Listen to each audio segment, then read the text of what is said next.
Dahil sa malawakang pagbaha dulot ng tag-ulan, narito na naman ang banta ng leptospirosis sa ating probinsya.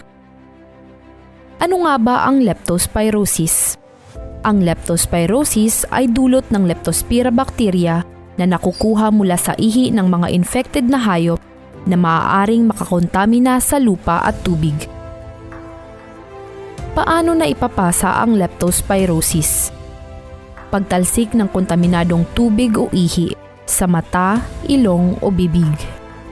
Pagkain at pag-inom ng maduming pagkain at tubig. Paglusong sa maruming tubig habang may bukas na sugat. Ano-ano ang sintomas ng leptospirosis? Lagnat, pananakit ng tiyan, panginginig, pananakit ng ulo at katawan, pagtatae, pamamantal, paninilaw ng balat, pamumula ng mata.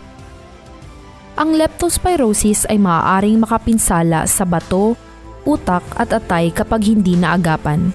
Kaya kung makaramdam ng nasabing mga sintomas, agad na kumonsulta sa pinakamalapit na health facility sa inyong lugar. Paano maiiwasan ang leptospirosis? Iwasang lumangoy o lumusong sa maduming tubig o baha. Gumamit ng bota at gloves kung ang trabaho ay hindi makakaiwas sa maduming tubig. Siguraduhin na malinis ang inuming tubig. Ugaliin ang tamang pagtapon ng basura. Panatilihin ang kalinisan ng bahay at kapaligiran. Maghugas ng malinis na tubig at sabon pagkatapos magbabad sa kontaminadong tubig. Isang paalala mula sa inyong pamahalaang panlalawigan ng Hilagang Samar Provincial Health Office.